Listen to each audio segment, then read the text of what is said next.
drodzy Państwo, to jest ten moment. Penelopą Douglas!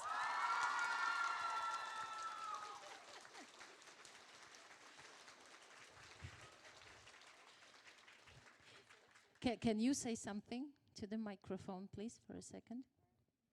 It works. Okay. I just realized my shirt was inside out and I had to go to the bathroom and change it, so I'm really nervous. I've never done an interview before like this, so I feel very, very happy to be here. Thank you. Penelope powiedziała, że musiała zajrzeć do łazienki, ponieważ, uwaga, jestem świadkiem tego, widziałam, założyła koszulkę tył naprzód, była tak zestresowana. Mówiłam, że jest przejęta, więc jeszcze raz. Panie i panowie, chłopcy i dziewczęta, witamy oficjalnie na Międzynarodowych Targach Książki w Krakowie Penelopę Douglas. Welcome in Kraków! No, I'll take a seat, don't worry. No, don't worry. I just wanted to make, the beginning of the show like this. But I have already told the audience that you are great and you are used to having interviews of that kind. I need to take a picture of this so my 13-year-old can see how cool I am. No to już wiecie, że Penelope ma córkę 13-letnią, więc jak pokażę zdjęcie z wami, to będzie raczej super w mieszkaniu. Kochani, bardzo gorąco was witam. Teraz trochę formalności. W imieniu wydawnictwa Niezwykłe witam was serdecznie na tym spotkaniu, na które, jak widać, bardzo czekaliście, bo tłum jest i w środku, i na zewnątrz. Ja, słuchajcie, jestem takim dziennikarzem, a właściwie dziennikarką, która szybko mówi, więc zrobimy szybkie spotkanie i będziecie szybko podpisywać. Dobra, nie żartuję oczywiście. Spotkanie będzie pełnowymiarowe. I just said that I'm the journalist who speaks like fast, so this will be a quick meeting and we'll have a quick giving autographs. So I'm just kidding. Penelopą Douglas, autorka świetnych powieści, porywających, wasze serducha, wasze umysły. Kobieta, która debiutowała w roku 2012, a właściwie 2013, więc całkiem niedawno. Za chwilę trochę opowiadamy o tym, jak się ta przygoda z pisaniem zaczęła. No nie będę wam mówić tego wszystkiego, co wiecie, że bestsellery New York Timesa, USA Today, Wall Street Journal, kto czytał Punk 55, Birthday Girl, serię Devil's Night, to wie, z czym możemy się zetknąć, kiedy dotkniemy w ogóle książkę Penelopą Douglas. I just said that it's quite an impressive situation when you just touch the book of Penelopą Douglas. When you've read The Devil's Night, you already know what's going to happen with you, so just watch out. Czas na pytania będzie oczywiście. Ja mam na imię Justyna, jestem dziennikarką w Radiu 357, a teraz wracam do, uwaga, 16-letniej Penelope, bo podobno wtedy tak naprawdę powstała jej debiutancka książka. So Penelope, I've heard that you wrote your debut novel when you were around 16. Is that true? Not my debut novel, not Bully, but I wrote another. Should I tell them or will it scare them? Okay. I started writing a book when I was 16 on yellow legal pad by hand about a woman who falls in love with a serial killer, and my mother threw it away. So we should have known that, right?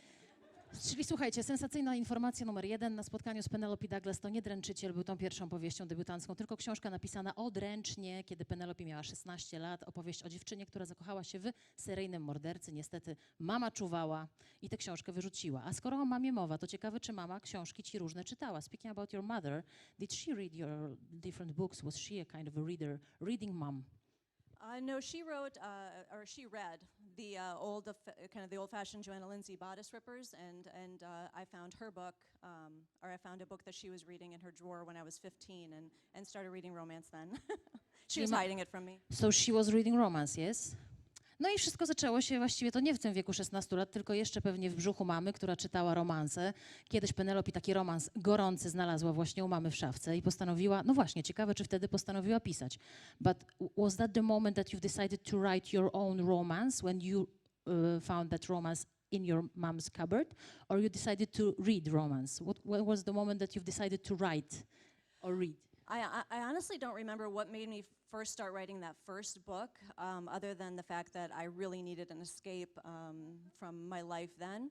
And then 20 years later, well, I was about 32, 33, I started writing Bully. I think you'll get into a position where you just kind of feel like you're living the same day over and over again, and you want to change something up and try something new. And I didn't think anyone would read Bully, and here we are. Yes, for surprise. I'm sorry, we are so many here and out there. Słuchajcie, strasznie przepraszam, że jest nas tak dużo w środku i na zewnątrz. No więc Penelope zaczęła tak całkiem serio myśleć o pisaniu i o tym, że może tworzyć, kiedy miała 23-22 lata. To był taki czas, kiedy każdy dzień wyglądał tak samo, życie było powtarzalne, było trochę nudne, więc postanowiła, pisząc, tchnąć trochę takiej ikry, trochę może gorąca też do tego, co działo się dookoła, i napisała powieść Bully, czyli Dręczyciel. No ale teraz już masz trochę więcej lat, pewnie niż 20 i zastanawiam się, co ci dzisiaj daje pisanie książek, które okazały się bestsellerami. As far as I know, you're a bit older than 20 at the moment, but just a bit older. Why are you writing now? What books give you as a writer? Because all those girls and all those guys can say what they give them as readers, yes? What do they give you as a writer? And, you know, there are read all around the world. Like, Yeah, I think it was just a chance for me to create my own worlds that I wanted to live in, especially with Devil's Night. I was able to incorporate everything that I loved and create this whole new world with Halloween and, you know, catacombs and hidden places and adventures, places where adults still get to have adventures. And yeah, I just wanted to write that. fajnie, żeby też trochę dla dorosłych stworzyć takiej krainy, w której są różne przygody. Taka jest intencja dzisiaj pisania powieści przez Penelopi, czyli żeby stworzyć taki alternatywny świat, gdzie są różne zagadki, gdzie są różne tajemnicze historie, po to, żeby trochę rozrywki gdzieś tam w życiu się znalazło. And also, can I add to that, actually? Yes. And also, I think growing up, I didn't feel camaraderie with a lot of people my age because I was into different things. And now with writing books, I've found my tribe, so to speak. I find people all over the world that like the same thing I do. Kochani, zostaliśmy właśnie plemieniem Penelopy Douglas i to jest fajne. Ja myślę, że brawa dla plemienia. Bravo for the tribe. We are being a part of your tribe here. And that's nice. Penelope powiedziała, że jako nastolatka nie miała takiej ekipy, z którą by się jakoś super fajnie dogadywała, nie miała takich swoich ludzi, a wie, że to jest bardzo ważne w życiu. A teraz, kiedy pisze, kiedy widzi, że te książki trafiają do tak wielu czytelników i czytelniczek, no to czuje, że jest częścią takiej ekipy. No właśnie, ale twoi bohaterowie też właściwie szukają takiej miłości, to jest jedno, chociaż to są książki takie o trudnych relacjach, często nawet niebezpiecznych. A nie jest trochę tak, że bohaterowie, których tworzysz, też szukają takiej ekipy, takiego swojego plemienia? Of course, it's true that you create characters which are dangerous, their relationships are complicated, but don't you think that they all need someone near? They all need to have a tribe. Almost all of them need to have somebody that understands them, that wants to be close to them in their way. Yeah, maybe I was projecting what I needed to in writing the books, but I found that somebody called the books a found family trope, and I had never heard that before, but I was like, yeah, I guess that's what I do a lot with the Followaway series and the Devil's Night series, is these people that are finding their soulmates, you know, not just, you know, the person that they're in love with, but friends that can also be soulmates. No właśnie, coś w tym jest. Penelope mówi, że może projektuje nawet do książek jakieś swoje potrzeby, swoje wyobrażenia i rzeczywiście bohaterowie jej serii, które wymieniła, poszukują takich, może nawet nie kochanków, może nie tych, których wybrało ich serce, ale takich wspólnych dusz, tak? Pokrewnych dusz, bratnich dusz i to rzeczywiście o tym są opowieści. Wróćmy na sekundę do książki Punk 57, która była takim chyba momentem przełomowym w twojej karierze. Napisałaś taką rzecz o niej, że Punk 57 okazał się zupełnie inną książką od moich pozostałych i pisało mi się ją trudniej. No właśnie, jak to jest z tym pisaniem książek? Łatwiej, trudniej. Let's go back to Punk 57 for a second. I think that it was a turning point in your career, but maybe I'm wrong. You can correct me. In the epilogue, I think, to their book, you said that you wrote that Punk 57 appeared to be a totally different book from my other books, and it was quite difficult for me to write that. Why was that? And what do you mean by writing, difficult writing and easy writing in your books? I think romance readers, who are mostly women, they want to relate to the heroine, and it's hard to relate to a heroine that's kind of mean sometimes. And I think Ryan was a difficult character because she was kind of bratty and a little self-centered at times. And so I was really afraid that people wouldn't like her because she didn't reflect what they wanted to be. Bardzo się bałam, żeby moi czytelnicy nie polubią tej bohaterki, nie polubią Ryan, no bo ona nie jest taką oczywistą bohaterką, którą da się lubić. Ona bywa złośliwa, bywa niesympatyczna, a jednak my, czytelnicy romansów, lubimy, żeby bohaterki były takie, abyśmy mogły, bo to głównie dziewczyny, mogły o tym za chwilę, mogły się z nimi w jakiś sposób identyfikować, a z nią wcale nie było tak łatwo się identyfikować. A uważasz, że Punk 57 to był taki moment przełomowy? Jeśli tak, to czym dla ciebie jest ta książka? Do you think that Punk 57 was a turning point in your career? And how do you look at this book after the years now? It wasn't when it was published. I was very happy with its success in 2016, but I hadn't seen anything yet until last year when it was on TikTok. So, and then I'm you know, looking and I'm like, oh my gosh, what's going on? And I wasn't even on TikTok at the time. And yeah, thank you if you're one of the ones I was helping, you know, spread the word. Let's say thank you TikTok, yes? Okay. Czyli Penelopie, jak zrozumieliście, bo fajnie, że tak reagujecie, ja wtedy wiem, kto już łapie, w jakim świecie jesteśmy i w jakiej opowieści i kto rozumie to, o czym Penelopie mówi, ale ja streszczę króciutko. Na początku, kiedy ta książka się ukazała, w 2016 roku nie było takie oczywiste dla Penelopy, że będzie hitem, no bo nie była tak świetnie odebrana i nagle w roku 2018, tak, w ubiegłym roku pojawiła się na TikToku. Dzięki.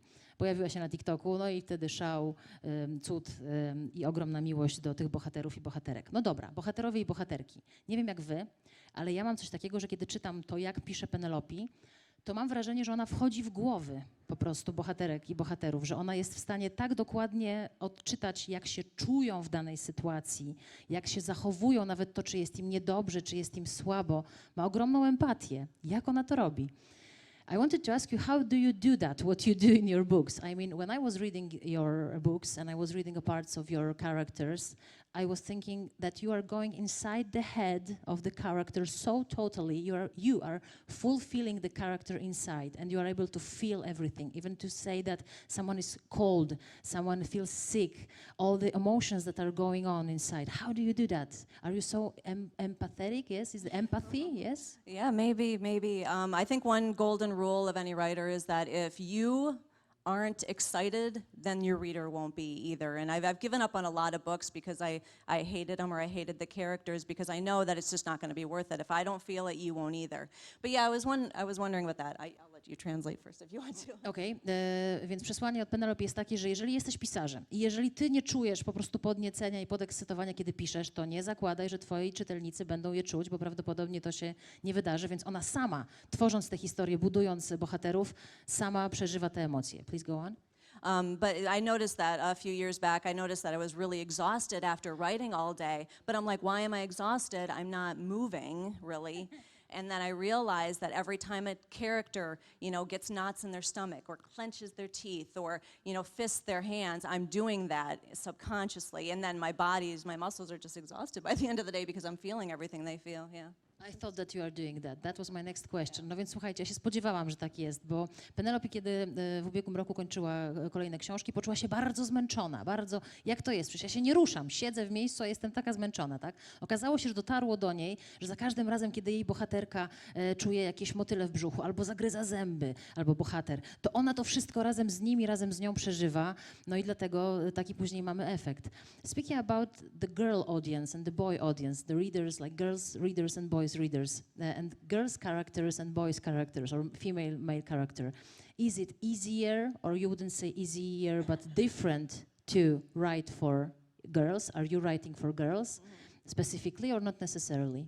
I think I'm writing for me. So I think, whatever I like, that's what, you're also going to, everyone learns too, is that what you like, there are other people out there who like it too. So you're going to find people who like it too. But yeah, I think I definitely write for whatever I like, which is questionable. Zapytałam oczywiście o to, czy Penelope tak intencjonalnie pisze dla dziewczyn i też za chwilę jeszcze pogadamy o tworzeniu bohaterek męskich i damskich, czy intencjonalnie pisze dla czytelniczek damskich. Powiedziała, ja piszę dla siebie. No i to pewnie wychodzi mimochodem, jak ta konstrukcja w książce jest zachowana. I ponieważ to jest opowieść, która mnie potencjalnie by interesowała, więc interesuje również dziewczyny. Penelope, a very important question speaking about your books. Drodzy Państwo, pytanie, czym jest miłość? What is love? What is love? I think love ultimately is, I'll answer this in two parts. Love first of all, is making sure that they love you no matter what. And I think that that's what the book's in there, is that even though if you decide that you can't be together, but there's still love there. A good marriage... Let's just pause for a second. Okay. O małżeństwie za chwilę. W miłości chodzi o to, żebyście czuli się po prostu bezwarunkowo kochani i żeby mieć takie poczucie, że ktoś jest z tobą dlatego, mimo tego wszystkiego, jakim jesteś człowiekiem, bo bezwarunkowo absolutnie cię kocha. Ale małżeństwo, but marriage, yes? I think what's exciting about writing the Hellbent series and revisiting Jared and Tate and those couples, and also as I do bonus scenes for Damon and Winter and all of those couples, is seeing after years the trick to a happy marriage is the fact that they get to know each other so well that they rely on each other and that they trust each other and that they can anticipate each other and what they need. Cała zabawa, jeśli chodzi o te wszystkie książki, w których wracam do motywów małżeństwa, czy w których opisuję ludzi, którzy po latach są razem, to jest ten trik, który ukryty jest w małżeństwie, że oni mogą na sobie polegać, że mogą sobie zaufać, że znów mimo wszystko są ze sobą tak długo i to jest z kolei ta siła miłości, która trwa od lat. Zaczęłyśmy od, padło hasło bully, czyli powieść dręczyciel. Myślę sobie, że to jest dla ciebie też ważna opowieść, bo pokazujesz poza tym, że historię, która daje jakieś oderwanie od tej codzienności, również problem, z którym stykają się na przykład dziewczyny w szkole. Czy to jest twoja intencja też, żeby w jakiś sposób pomagać opowieściami, które tworzysz? Let's go back to the bully for a second, because of course you write your books to entertain, you write your books for us to go into the other world from the boring world of everyday.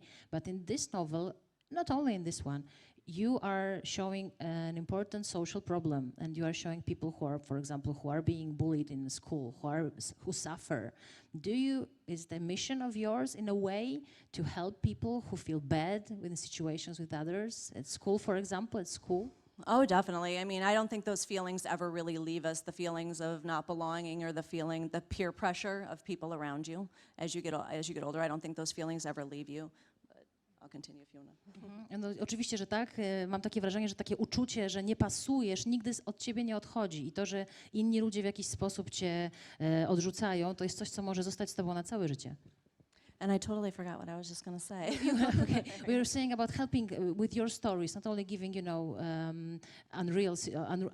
the world of literature, but also helping people to feel better, young people even at school, to feel better, to feel understood maybe. Yeah, I think one of the things I noticed when I was a teacher is that, especially with young people, when I was a kid, we didn't have cell phones, so if you were bullied at school, you could go home and get away from it. You could forget about it. But kids can't do that anymore because it's online, and so they can't really leave that. So I think that that's been interesting to explore in the books because all the characters have social media, and they can't ever get away from it. So.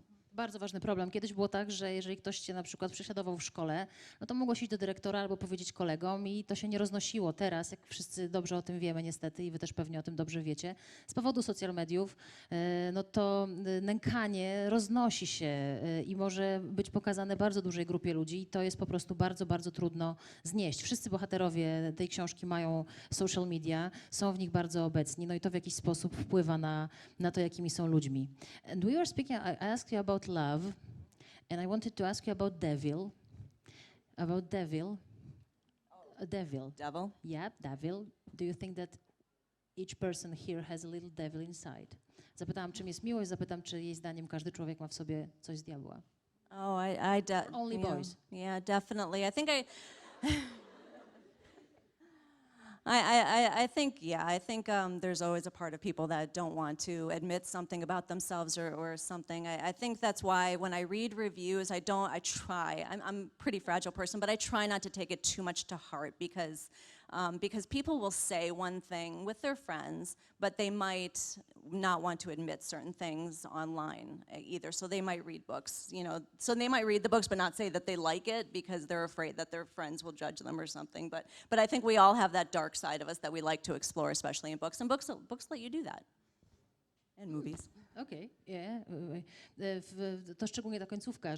Rzeczywiście każdy z nas ma w sobie taką ciemną stronę i być może książki pozwalają nam w jakiś sposób dać jej upust, tak? No bo czasami nie chcemy czegoś powiedzieć komuś bliskiemu czy znajomym, albo nie mówimy czegoś znajomym, piszemy to gdzieś tam w internecie i to pokazuje, że nie jesteśmy jakimiś takimi zbyt dobrymi czy poukładanymi ludźmi, ale Penelope powiedziała o tym, że nie czyta recenzji, bo jest wrażliwą osobą. Ale jestem ciekawa, czy czytasz różne wiadomości, które przychodzą od twoich czytelniczek. Pewnie jest ich sporo. You said that you don't read reviews because you are quite a fragile, sensitive person, but I wonder, do you read all the messages that you get from your readers? I suppose that there are some with their own stories.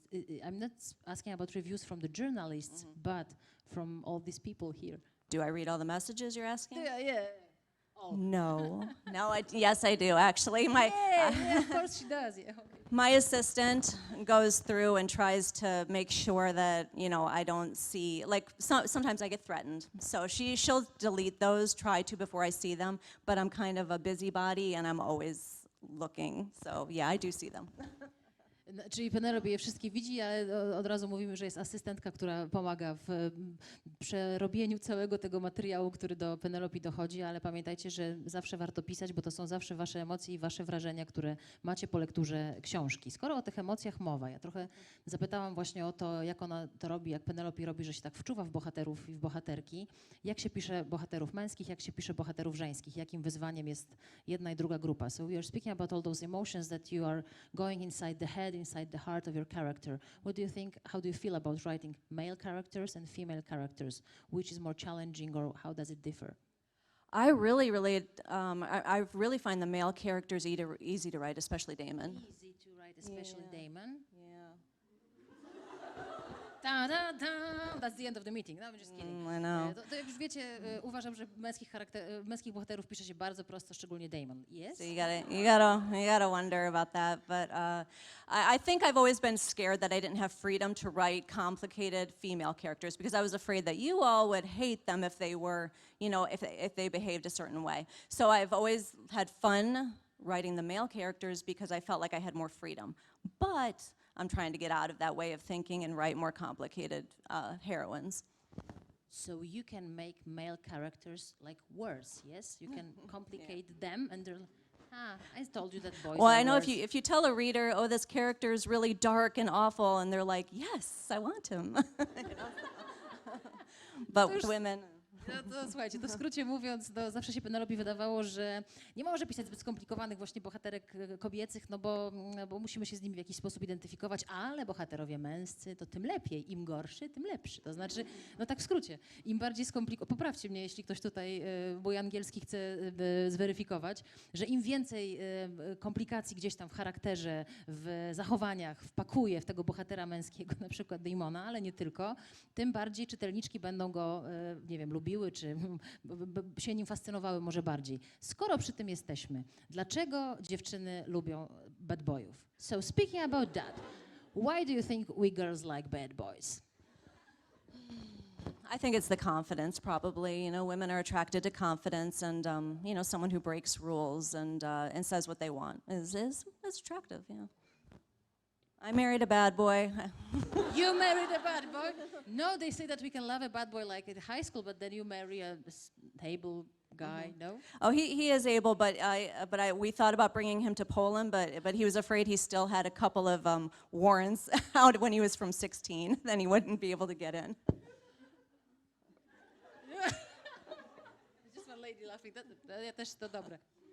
Słuchajcie, no jeśli... poczekajcie, bo wrażenia chyba mikrofon mi się tutaj zaciął. Kochani, no, is really has some warrants, your husband? Well, like speeding. You just like, said that? You know that you just said that, yes? What's your husband's name? But it's in a different country. I know. No, he was just worried, like from when he was 17. He was a bad boy at 17. What's your husband's name? No. No. Just like, hello, if he was watching us. Dobrze, to już tłumaczę. No tak. Lubimy tych złych chłopaków, ponieważ mają w sobie taką pewność, a my lubimy pewnych facetów, są zdecydowani i to też w jakiś sposób nam imponuje. No i ja wcale nie pytałam o historię osobistą, żeby nie... I didn't ask you this personal story, you just said that about your husband. It's not murder or anything. Yes, it was I know, absolutnie nikogo nie zamordował mąż Penelope, ale przyznała się do tego, że poślubiła takiego bad boya. It's a story about me. I'm like, you know, in the first, at school I was in the first place. Hello, I know every answer for the question, so that's my problem, don't worry. Ja po prostu kujoni tak odbierają opowieści o tych bad boyach. W każdym razie jej mąż, no ma tam parę, może nie wyroków w zawieszeniu, ale jakichś tam mandatów. Trochę za szybko jeździł samochodem i po prostu zastanawiali się nad tym, żeby przyjechał z nią do Polski, ale jednak obawiali się, że może to być problem w związku z tą jego przeszłością bogatą i więcej nie powiemy, nikogo nie zabił. To jest absolutnie jasne. Mam taką fajną listę pytań, którą dostałam od was właściwie, bo wydawnictwo Niezwykłe zebrało też wasze pytania i ja sobie też je podglądam i teraz wrzucę jedno z takich pytań od was. Jak twoja rodzina zareagowała po przeczytaniu twoich książek, skoro już pojawił się wątek męża? I have this list of the questions from your readers and I got them from your editor here in Poland and one of the questions is what was your family's reaction when they started to read your books? Okay. My family does not read my books. The people in my home life don't really do that much. My dad read Bully, and he read Until You, and then he was done. He thought I lied about my high school experience. He thought maybe I had done all of those things, which I hadn't. So. My Aunt Carol asked where the hell are their parents. Generalnie rodzina nie czyta raczej moich książek, bo jak zrozumieliście częściowo, ja jeszcze przetłumaczę, tata przeczytał 2 i miał dosyć, nie był w stanie uwierzyć, że ja mam takie doświadczenia z liceum. Oczywiście to nie były moje doświadczenia, ale on już za późno myślał inaczej. Moja ciocia Carol powiedziała, gdzie byli rodzice tych wszystkich bohaterów, więc generalnie raczej rodzina stara się obchodzić literaturę Penelopy szerokim łukiem. Yes? And then Credence is the only one I haven't told my dad what it's about. To już wiecie, że nie powiedziała tacie, o czym jest Credence. I to jedyna, o której jakby nikt nie chciała opowiedzieć. Tak, a to już znawcy tematu wiedzą dlaczego. Swoją drogą, tak już całkiem serio, to ja bardzo dziękuję za tę opowieść o tym bad boyu, mężu, bo to się nieczęsto zdarza, taka szczerość, i też w sumie nieczęsto się zdarza opowiadanie o tym, że się wyszło za bad boya. And you know, just sincerely speaking and totally seriously, thank you very much for this story about your husband and that he was a bad boy, because we usually really say that you can have a bad boy at high school and then your husband must be like working in a bank. So thank you very much for this story. It's probably good I didn't know him in high school though, but yeah. I got him later. Akurat w liceum się nie znali. Wróćmy do świata literackiego, do takiego warsztatu literackiego. Mnie to bardzo interesuje, mam nadzieję, że was również. Od czego zaczynają się książki Penelopy? To znaczy, czy na przykład jest taka postać Demon, muszę o nim napisać, albo Will, muszę o nim napisać, czy pojawia się jakaś scena w jej głowie i ona wtedy ją opisuje, czy może pojawia się jakieś uczucie, które chciałaby złapać? Od czego zaczynają się historie? So Penelope, let's go back to the world of literature, to the world of your creation. What is the beginning of the story when you are writing? When you say, okay, now I can write. It was that you have a character, Demon. Yes, I can see him. I'll write about him. Or is it a feeling? I can feel this. I want to write about it. Or is it a situation? Or was it a high school situation, not necessarily a high school? What is the sparkle that begins the writing process? It tends to be something that just happens random in my life. Like the other day I was driving and I accidentally cut off this man in traffic and he was really upset and he was yelling at me and honking his horn or whatever, and then I'm like, oh my gosh, road rage. They meet during a road rage incident where they're on the road or whatever, and so I've got this great idea for a new book, so it just happens. So, so you have to watch out what happens to you in the real life, yes? I know. But Patrzcie, co jestem, muszę jakoś, tak zmienię. Penelope znajduje inspirację, te pomysły w takich codziennych sytuacjach. Miała sytuację drogową, w której nadepnęła na odcisk pewnemu kierowcy, on się na nią wydzierał, road rage, padło to hasło, ona powiedziała, tak, oni w takim razie poznają się w takiej sytuacji drogowej, to będzie początek tego story, czy tej miłości, czy tej historii między dwojgiem osób. Ja zapytałam o to, czy często ma takie niespodziewane wydarzenia w życiu, powiedziała, że tak, no i że musi uważać na to, co się dzieje dookoła niej. A jaką rolę w twoim pisaniu odgrywa muzyka? Playlisty też książek, które Penelope pisze, są dostępne, czy zawsze właściwie, czy często w książkach playlista się znajduje? Dlaczego to jest dla ciebie ważne? Speaking about music, what role does music play in your writing? I've seen some playlists in the books. This is quite an interesting part of the book always, because we can imagine the situation even more, our imagination, you give us more food for the imagination when you give the music to the book.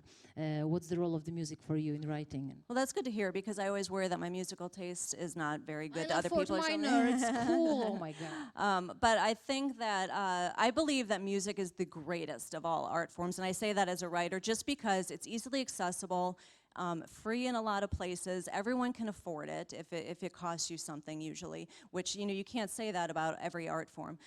So I use it as just a world builder, and like my Pinterest boards, to build the world and set you in the scene a little bit better. No właśnie, muzyka jest taką kreatorką świata trochę, pozwala umiejscowić się w scenie jeszcze lepiej, tak, odnaleźć się w tej sytuacji, którą Penelope opisuje.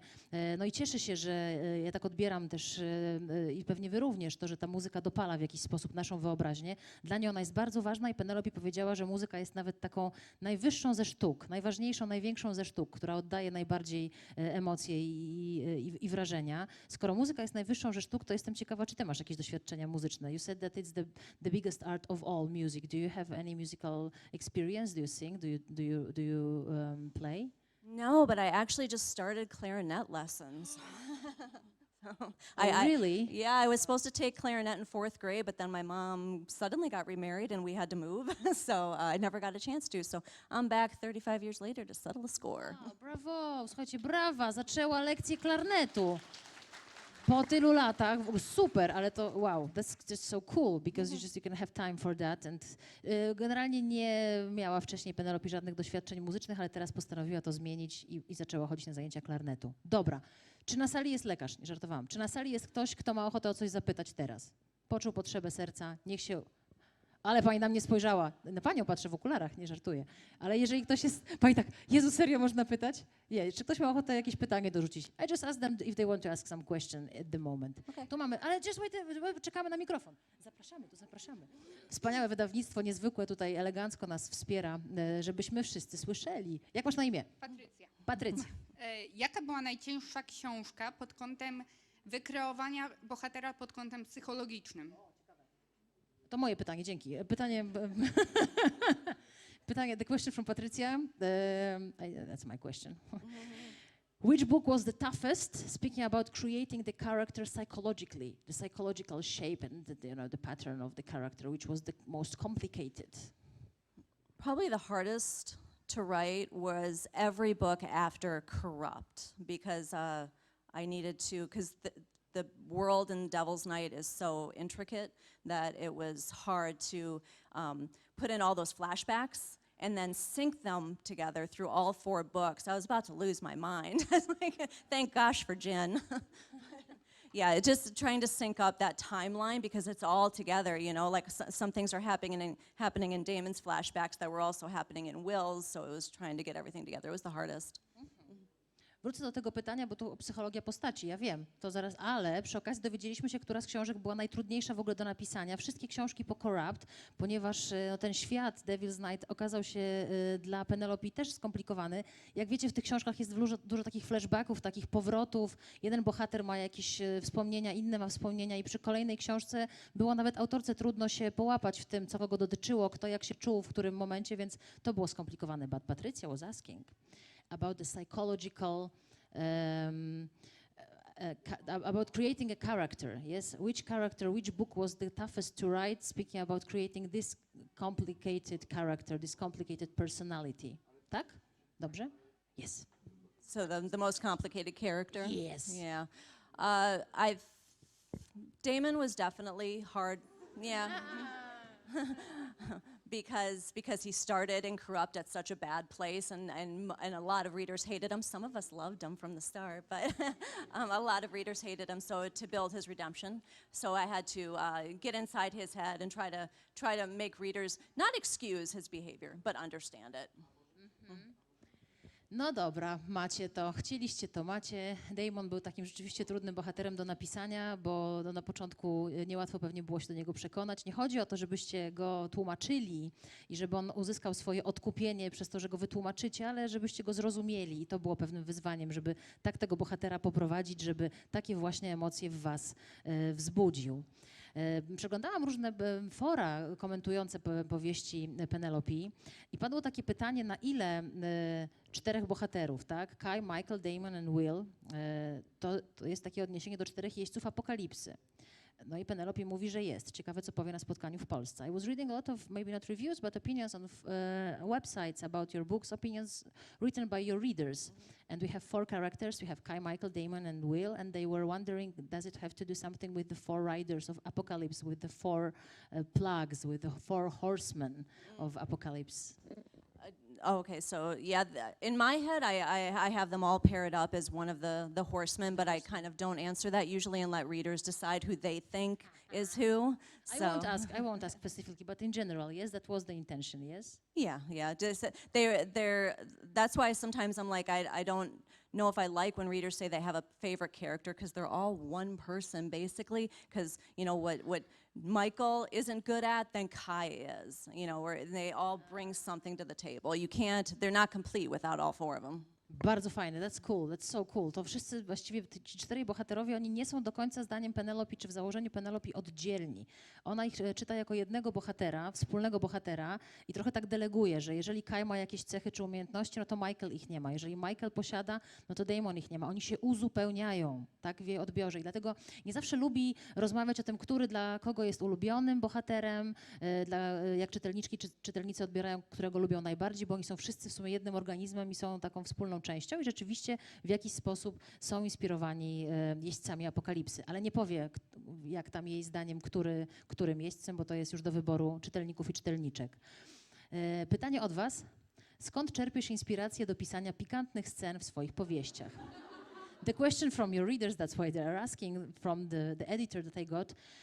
How are you inspired? Where do you get your inspiration to write all those sexy parts and erotic parts in your novels? I sit there and just do this all the time and just try to figure it out in my head. But yeah, it's getting harder because I'm starting to like, okay, where can they do it now or something, you know. But yeah, so I don't want to do a spoiler or anything, but like the catacomb scene in Kill Switch with Damon, Will, and Winter, I had to think for a while before I added in the sheet, and the sheet made it better. So yeah, you gotta think about it. Więc Penelope twierdzi, że siedzi cały czas tak i zastanawia się, gdzie ja mogę jeszcze ich umieścić, gdzie oni mogą jeszcze to robić, co ja tu jeszcze mogę dołożyć, żeby było bardziej pikantnie, ale już jej się trochę kończą pomysły i rzeczywiście scena, w której się pojawia wielu bohaterów razem w powieści Kill Switch. No to jest taka scena, nad którą się musiała trochę nagłowić i że jednak w jej odbiorze lepiej brzmiała na papierze, czy wychodzi na papierze, lepiej ją przyjął papier niż gdzieś tam w jej głowie to wyglądało, czy mogłoby to wyglądać w prawdziwym życiu. Jak się czujesz z tym, że twoje książki czytają osoby poniżej 18 roku życia? Też kto napisał to? Niech podniesie rękę. Again, a question from the Polish readers. How do you feel about the fact that your books are being read by people under 18? Okay. I feel fine. I do what I can not to market it to young adults. It is written for adults who like young love stories, who want to experience those firsts again, like first love, first apartment, first job, first time going away from home. I want to go back and relive that because mine was so awful. But at the same time, I do think that I was 15 when I started reading, and you know what I was doing? I was reading. I wasn't doing anything else. I was reading more books and more books and more books. So I don't think that it's a bad thing. Hopefully they can talk about it to someone, though, if they do have questions. Generalnie w porządku, niech czytają. I to, co pięknie powiedziała Penelope, to kiedy miała 15 lat, to też czytała różne książki. Pamiętajmy o tym, co powiedziała na początku. Ukradła romansową literaturę swojej mamie, podkradła i czytała. I co robiła potem, jak czytała opowieści, w których momenty były, na przykład, jak to się pięknie mówi, nic nie robiła fizycznego, po prostu dalej czytała książki. Tak się wkręciła w ten świat literatury, a nie działania, że wystarczy. Było to dla niej zupełnie w porządku. I też dla niej jest ważne, żeby opowiadać o tym, że przerobiła jakoś swoją historię licealną, że liceum nie wyglądało fajnie, więc ona chciała to jeszcze raz przeżyć, jeszcze raz podkręcić. No i fajnie, że w literaturze jej się tak to udało i że tyle osób tak to odbiera. Czy cały czas, zastanawiam się, jeszcze wracasz do swoich czasów właśnie licealnych i przypominasz sobie siebie, mającą 16, 17, 18 lat, kiedy tworzysz swoich bohaterów? I'm wondering, do you still go back to your high school time and you try to remind yourself when you were 16, 17, 18, when you are creating your characters who are young? Like go back into the mental Yes, state? yes, you do that? Oh yeah, definitely. I think, like I said before, it's like you never stop feeling some of that insecurity.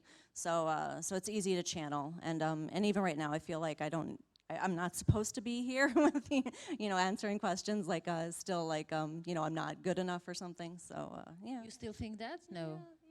Yeah. You are good enough, you know that.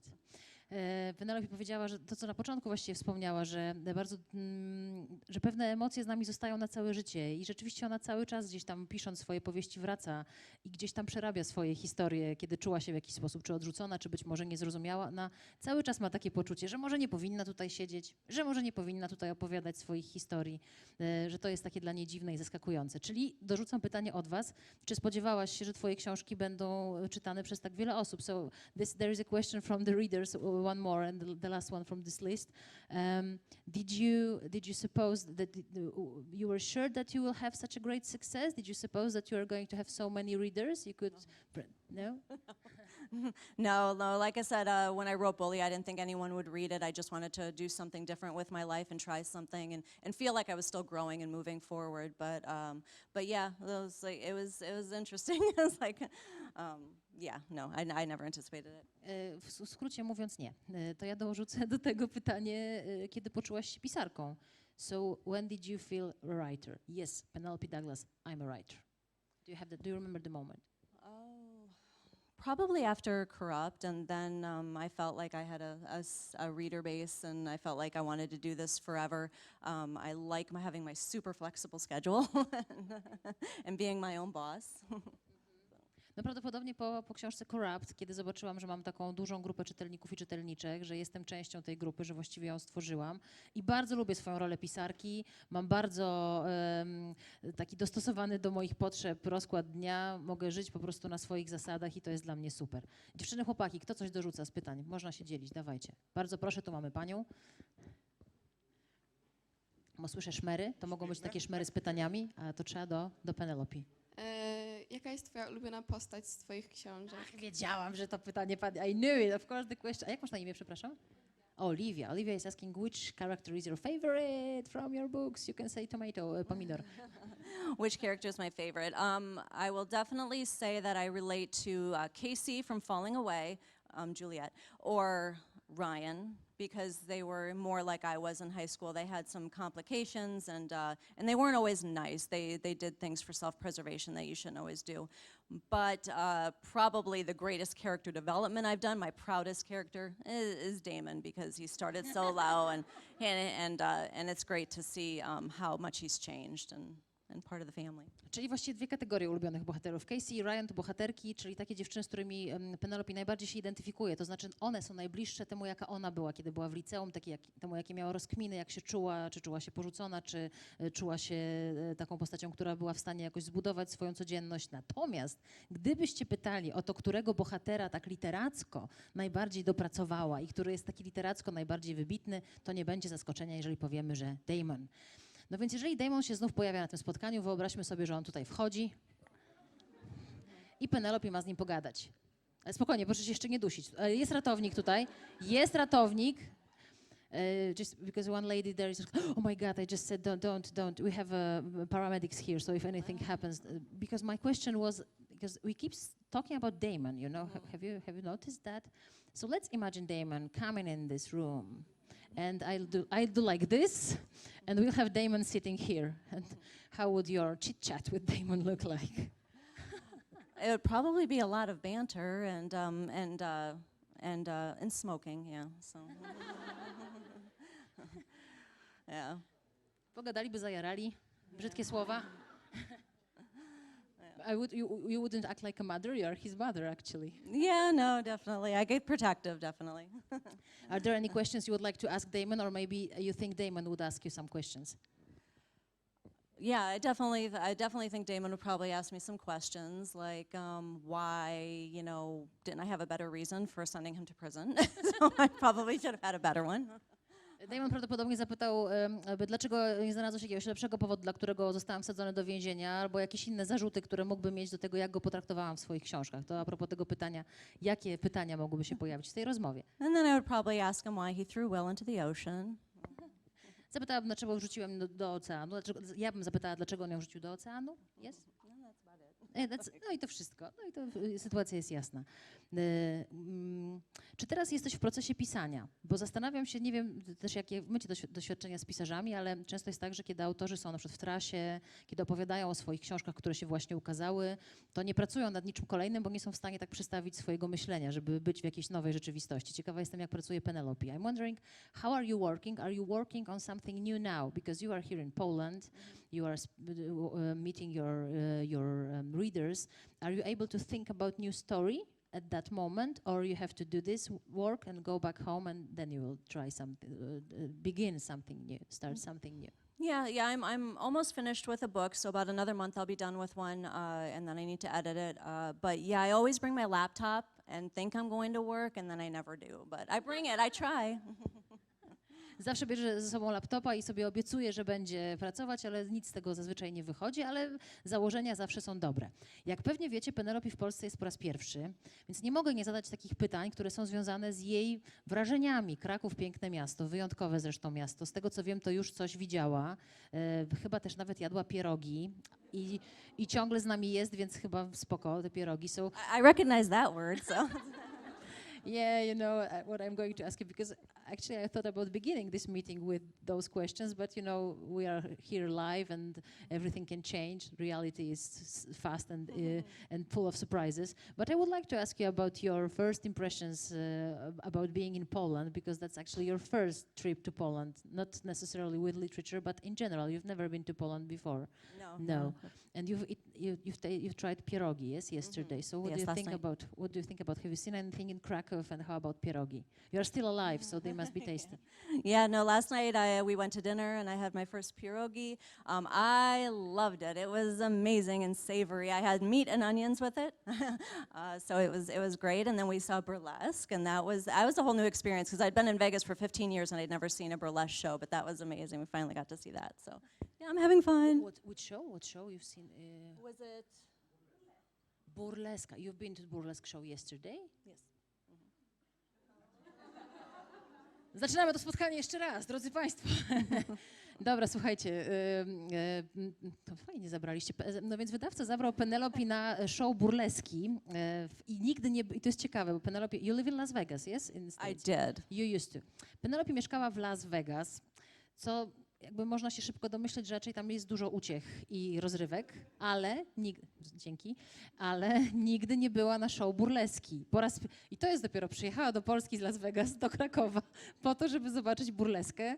Po raz pierwszy też oczywiście jadła pierogi i była tym zachwycona, więc wieczór był zdecydowanie bardzo udany. To może ta burleska będzie inspiracją do jakiejś kolejnej powieści, so maybe this burlesque will inspire you to the new novel. They met on the burlesque show, you know? Yeah, I texted my husband last night and sent him a picture, and I'm like, I'm watching dancers, and he's like, oh, great, and I'm tearing up floor covered in spider webs, and you're there, so great. No więc mąż nie robił wczoraj tak wesołych rzeczy jak Penelopi. Wymieniali się wiadomościami, ona oglądała show, a on, he was cleaning the floor, He yes? was tearing up floors to replace floors, and he was covered in spider webs. Okay.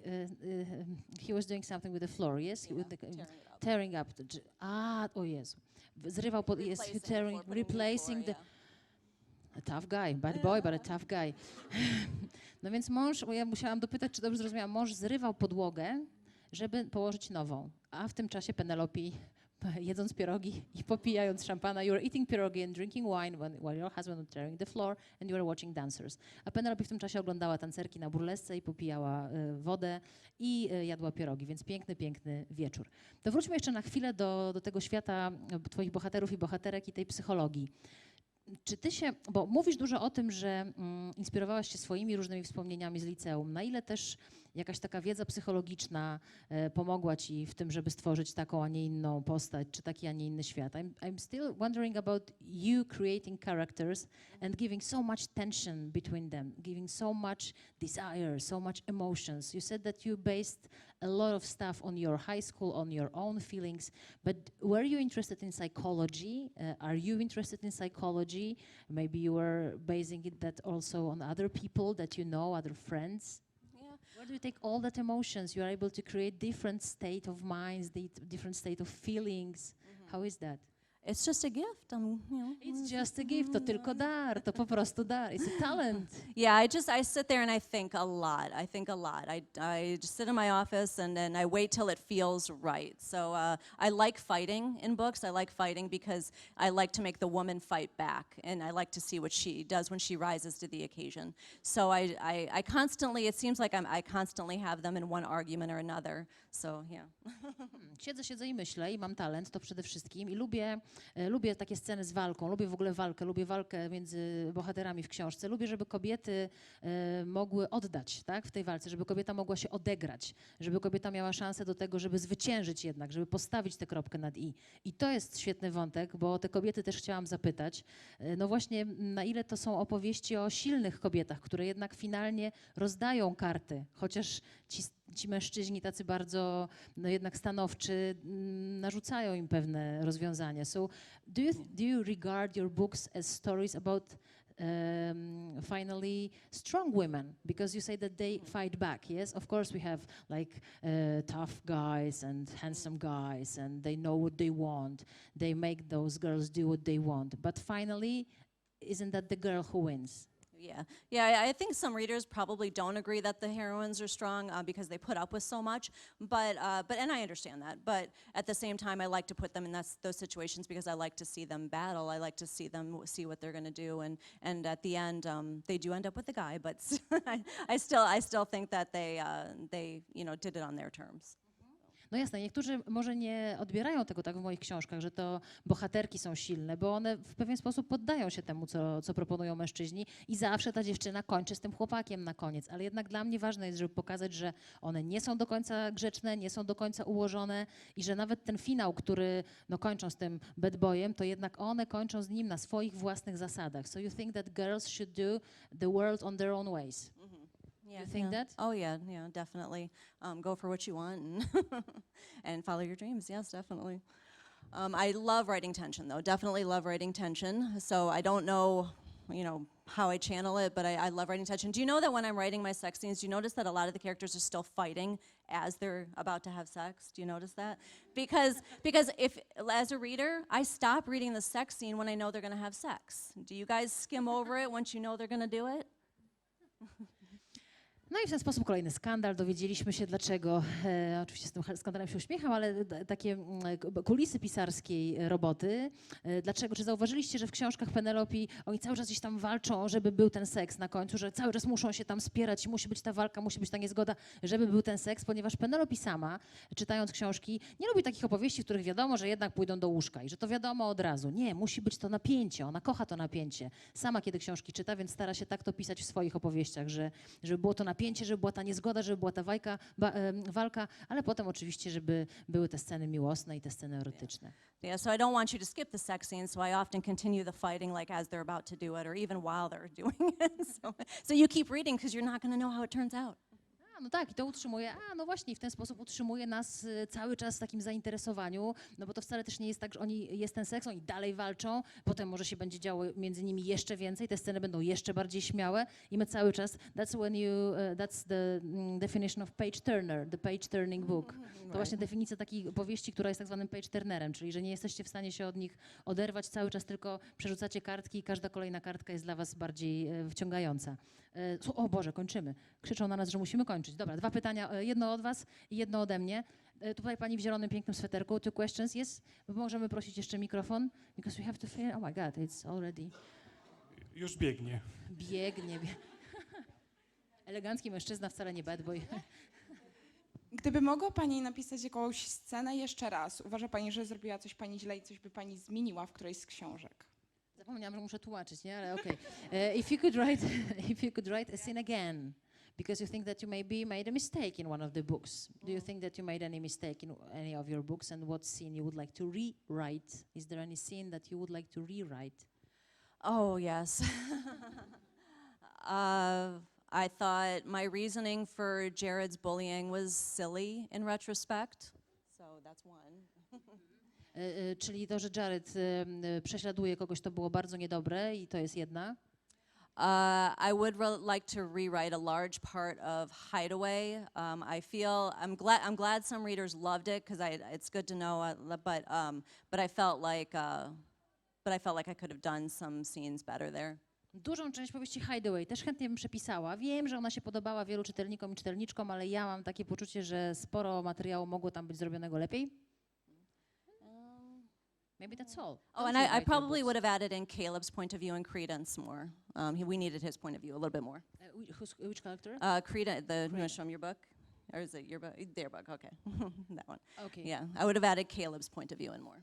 Więcej, którego bohatera was the name of the character? Caleb. Caleb, yes. Więcej w powieści Credence dałabym więcej takich części z punktu widzenia Caluma, bo uważam, że jest go tam za mało. O. So I just have to write some bonus scenes now, I guess. So today we just agreed that Penelope Douglas is going to write all the books again, so you can all write those stories, read those stories again. My last question: what is your biggest writing dream? My biggest writing dream. Oh, I would love to write something definitely not contemporary, maybe dystopian or sci-fi. I would like to rewrite something like Hunger Games or Divergent or Marie Lu's series Legend, but with a lot of spice. Podsumowując, największe marzenie pisarskie w tym momencie u Penelopi to jest napisanie czegoś z gatunku sci-fi, może jakaś dystopia, coś zupełnie innego, coś w stylu Hunger Games, ale więcej seksu. Bardzo dziękuję. Penelope Douglas.